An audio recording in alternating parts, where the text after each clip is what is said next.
संतानों के रूप में उपस्थित सदैव पिता विद्यमान है। कई बार जब लोग पिता का स्मरण करके दुखी होते हैं, कई बार लोग पिता के चित्र रख करके रोते हैं, कई बार लोग पिता की घटनाओं का स्मरण करके विह्वल होते हैं, तो मैं कहता हूँ कि यह उनके न होने की घोषणा है जो आप कर रहे हैं।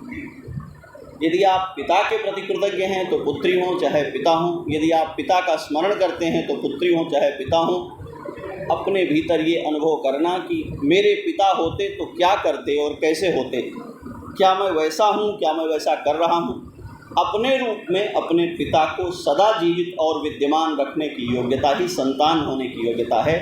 और जिस संतान ने भी अपने रूप में अपने पिता और अपनी माता को जीवित रखने की चेष्टा की है, वो योग्य संतान है।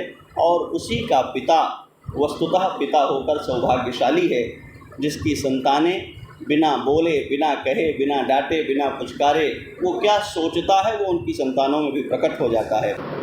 कि जब कोई एक दिवस मनाया जाता है तो इसका अर्थ यह नहीं होता कि इस बात का महत्व इसी एक दिन में है, बल्कि सभी दिनों में विद्यमान जो महत्व है वो कई बार निगाहों से ओझल होने लगता है, तो उसे हम किसी एक पर्व में रेखांकित कर देते हैं। जैसे पूरे ही गन्ने में रस होता है, लेकिन परंपरा ये है कि गांठ गांठ में रस है, ऐसा कहते हैं। गांठ में रस नहीं होता, आप जानते हैं गन्ना जूसने में कि सबसे मुश्किल वही होता है, लेकिन उसके रसों को संचित करने में गांठों की भूमिका होती है। उन्हीं को पर्व कहते हैं। आदरणीय संजय महेंद्रा जी को इसके लिए साधुवाद, इन्होंने फ़ोन किया कि महाराज जी हम ये ऐसे मनाते हैं और हम चाहते हैं कि आप उसमें रहें। तो हमने अपना संकोच प्रकट किया कि हम बाबा जी बन गए, अपने पिता की सेवा नहीं कर रहे हैं तो अच्छे पुत्र नहीं हैं, और विवाह नहीं किया तो अच्छे या बुरे पिता होने की संभावना ही नहीं है। पितृ दिवस में हमारी क्या योग्यता है। तो आपने कहा कि नहीं, आपको बोलते हुए हमने अलग अलग सुना है, और विशेष रूप से भगवान श्री राम और दशरथ जी को लेकर मुझे लगता है मैं देश भर में बहुत बार बोला हूँ और कुछ बातें दोहराता हूँ। आपने कहा हम चाहते हैं कि आप आइए और हम लोग कुछ सुनें आपसे। हम किसी की याद में रोएं क्यों, किसी की मूल्यवत्ता में आंसू क्यों बहाएं। पिता के अवदान को याद करके रो देना क्या उसका मूल्यांकन है? और क्या पिता ने अपने आप को हम पर इसलिए खपाया कि हम जब भी उसे याद करें तो रोएं? जब भी पिता स्मरण हो तो हमारी शक्ति, तो हमारा साहस, तो हमारा उत्साह, तो हमारा गौरव, तो हमारा संघर्ष करने का जो बोध और विचार और शक्ति है वो अधिक हो जाए। भारत के इतिहास भूगोल में श्री राम से अधिक पितृभक्त कोई नहीं हुआ है। आप जानते हैं माता पिता के भक्त के रूप में श्रवण कुमार प्रसिद्ध हैं, और वो इसलिए प्रसिद्ध हैं कि बलिदान हो गए।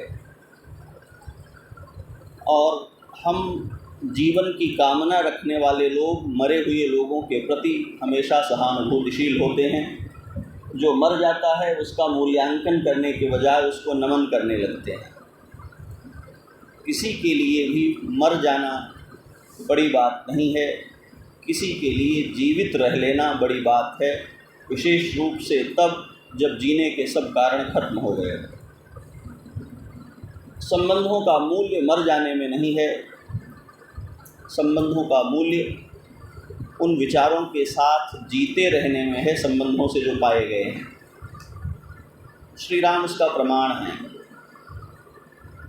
और इसलिए जब भी, जहाँ भी, किसी भी परिस्थिति में भगवान श्री राम को अपने बारे में किसी बात की घोषणा करनी पड़ी है, किसी बात की पहचान व्यक्त करनी पड़ी है, कोई प्रमाण उपस्थित करना पड़ा है, तो उन्होंने इस रूप में नहीं किया है कि यह मैं हूँ ऐसा है। वो कहते हैं मेरा पिता ऐसा है इसलिए ऐसा है।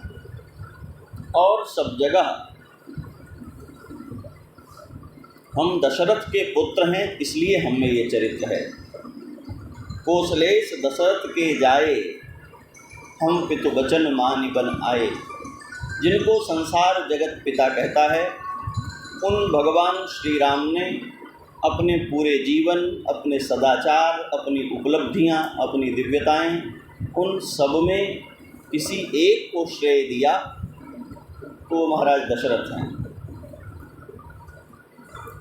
कथाओं के विस्तार में जाने पर बहुत विलंब होगा, मैं केवल संकेत करता हूँ। और आप अयोध्यावासी हैं तो आप सब परिचित हैं, कोई आपके लिए रामकथा अबूझ नहीं है, उसके संदर्भ आपको पता है।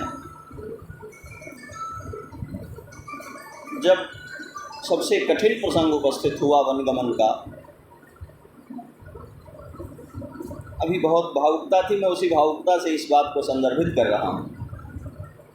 भगवान श्री राम के वन जाने का जो प्रसंग है, आप श्रीमद् वाल्मीकि रामायण पढ़ें। दशरथ जी महाराज ने एक बार भी नहीं कहा राम को कि तुम वन चले जाओ,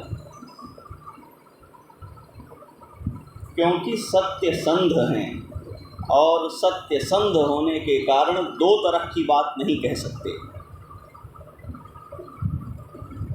एक तरह की बात कहनी है, और वो एक तरह की बात यह है कि ऑफिशियली औपचारिक रूप से वशिष्ठ जी को भेजकर राम जी को नोटिफाइड कर दिया गया है कि सवेरे राज्याभिषेक होना है, व्रतचर्या का पालन करो। और कैकेयी ने उस प्रतिज्ञा के बाद दशरथ जी को विवश करके मांगे हुए 2 वरदानों के रूप में श्री राम का वनगमन स्वीकार करा लिया है। अब दशरथ जी के पास कोई और तीसरी कंडीशन स्थापित करने के लिए बची ही नहीं है। वो मुखर होकर कैकेयी को भी नहीं कह पा रहे हैं। उसने मांग लिया है और मांग लेने के कारण, चूँकि पहले से ही ब्लैंक चेक साइन दिया हुआ था, तो वो रोक नहीं सकते थे। कैकेयी के मांगने पर दशरथ जी ने कहा हो कि मैंने दिया, ऐसी बात नहीं है, बल्कि वो पहले ही मांगे हुए थे, उसने व्यक्त कर दिया और वो घोषित हो गए। दशरथ जी महाराज श्री राम के सामने आने पर बोल नहीं पाते, कैकेयी सब बातें उनके सामने रखती हैं, और श्री राम पितृभक्त हैं, मूर्छित हो रहे व्याकुल पिता की ओर देखते हैं कि पिताजी एक आध शब्द कह दें तो मुझे रास्ता मिल जाए, मैं क्या करूं। दशरथ जी कहते हैं, अहम राघव कैकेय्या वरदानेन मोहितः, बेटे कैकेयी ने मुझको वरदान के द्वारा विवश कर दिया है। मैं कोई भी निर्णय लेने में, कोई भी तुम्हें मार्ग देने में अयोग्य हो गया हूँ। इस स्थिति में मैं तो तुम्हें रास्ता नहीं दिखा सकता, लेकिन राजनीति और हमारे राज्य का संविधान तुम्हें रास्ता देता है, और वो रास्ता ये है कि विवश हुए व्यक्ति को राजा के पद पर बने रहने का अधिकार नहीं है। इसलिए तुम मुझको बंदी बना लो और स्वयं राजा बन जाओ, भव राजा निगृह्यमाम, क्योंकि कल मंत्रिमंडल में तुमको राजा बनाने का प्रस्ताव पास हो चुका है, इसलिए तुम औपचारिक रूप से राजा हो। मैं अयोग्य हो चुका हूँ, इसलिए मेरे द्वारा लिए गए निर्णय महत्वहीन हैं। तुम मुझको बंदी बना लो और स्वयं राजा बन जाओ। एक पिता अपने पितृत्व का निर्वाह करने के लिए किस तरह की यातनाओं से गुजरता है, उसका ये उदाहरण है। लेकिन ध्यान देने की बात यह है कि श्री राम इसको लेकर के रोते नहीं, दुखी नहीं होते। वो देखते हैं कि पिता जो कह रहा है उसके कहने का मर्म क्या है। पुत्र वो है जो बेहोश पड़े हुए पिता के भीतर भी क्या चल रहा होगा ये जान ले। पुत्र वो है कि पिता यदि बोल नहीं सके, पैरालिसिस के विवश हो जाए, तो उसकी भंगिमाओं से, उसकी तड़प से जान ले कि ये क्या कहना चाहते हैं। और जो ऐसा नहीं समझ पाता वो संतान नहीं, पुत्र से मेरा आशय संतान से है, पुत्र पुत्री आप दोनों को समझें। जिसके डीएनए से, जिसकी जैविकी से हमारा निर्माण हुआ है, वो बोलेगा तो हम समझेंगे। तब तो माँ किसी भी नवजात बच्चे का कोई मतलब कभी समझ ही नहीं पाएगी। हर बच्चा जो जन्म लेता है वो कभी बोल कर क्या बताता है, वो तो रोता है और माँ जान जाती है कि पेट दर्द से रो रहा है या भूख लगने से रो रहा है। माँ बच्चे का रोना सुन करके ये जान जाती है कि अब नींद के लिए रो रहा है। कोई भाषा तो नहीं होती। संवाद चेतना के तादात्म्य में घटित होता है, और पिता में और पुत्र में ये तादात्म्य बना रहता है। भगवान श्री राम दशरथ जी का मर्म समझते हैं कि ये क्या कहना चाहते हैं, क्यों विवश हो गए हैं। दशरथ जी महाराज के भाव को श्री राम समझते हैं पुत्र होने के नाते, और निर्णय लेते हैं, मेरे पिता ने जीवन पर्यंत जिस सत्य की रक्षा की है, आज वही सत्य उनके लिए संकट बन करके उपस्थित हो गया है, मुझे उसका रास्ता निकालना है। आज यदि मैं सिंहासन की ओर बढ़ जाता हूँ तो पिता का चिराचरित जीवन भर निभाया गया सत्य चूक जाएगा। इसलिए मुझे उनके जीवन भर में चुने गए और पालन किए गए सत्य का मार्ग चुनना चाहिए, सिंहासन का मार्ग नहीं चुनना चाहिए। क्यों? 4 पुत्र हैं, मैं नहीं सिंहासन पर बैठूंगा तो सिंहासन किन्हीं 3 और को मिल जाएगा, इसमें कोई कठिनाई नहीं है। किंतु वन जाने की बात केवल मेरे लिए कही गई है, इसका कोई दूसरा विकल्प नहीं हो सकता है। सिंहासन पर बैठने के विकल्प सदा उपस्थित होते हैं 4 भाइयों के कारण, और मुझे वन जाना चाहिए। श्री राम ने वन जाने का निर्णय कर लिया।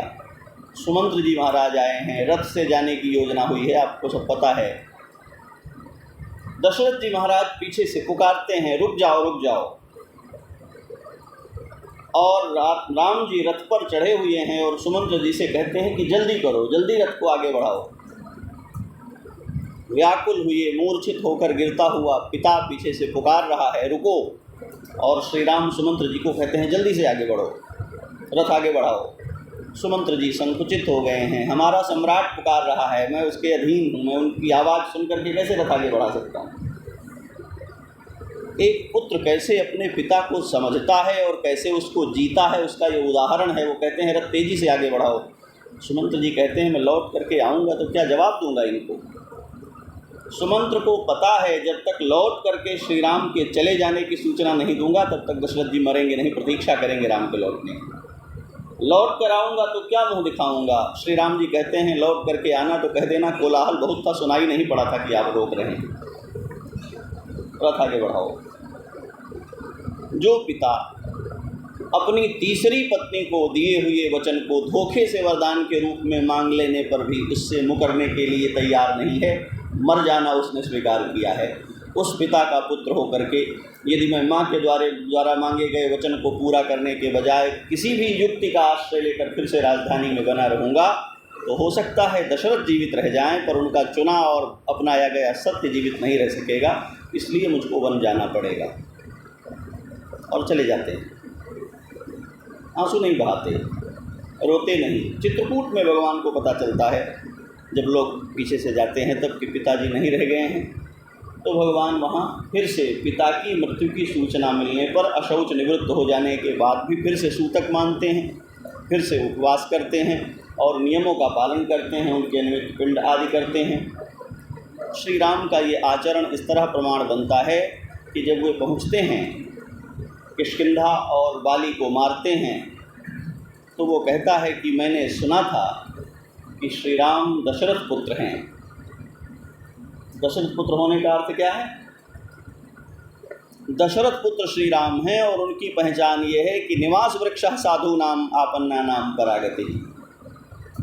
तो परम श्रेष्ठ सदाचार संपन्न राजा के बेटे हैं, इनमें भी वैसे ही सारे गुण होने चाहिए। राम जी को फटकार लगाई है बाली ने बहुत मारे जाने पर, तो उसने कहा है कि ऐसे महान पुत्र के यहाँ, ऐसे महान राजा के बेटे होकर के तुम ऐसे दुष्कर्म करने वाले कैसे हो गए, छिप करके मुझे मारने की। बहुत लंबा प्रसंग है, मैं केवल एक बात कह रहा हूँ। किष्किंधा भगवान श्री राम पहले कभी नहीं गए, बाली से पहले कभी भेंट नहीं हुई, तो श्री राम के अच्छे चरित्र के बारे में बाली को क्यों सूचना है? क्योंकि श्री राम दशरथ के पुत्र हैं और दशरथ का पुत्र है, तो दशरथ जैसे ही सदाचार संपन्न और श्रेष्ठ आचरणों वाला होगा, यह प्रमाण बाली को पहले से अनुभव है। ये इसलिए हुआ है कि पिता के अनुरूप ही पुत्र व्यवहार करता है।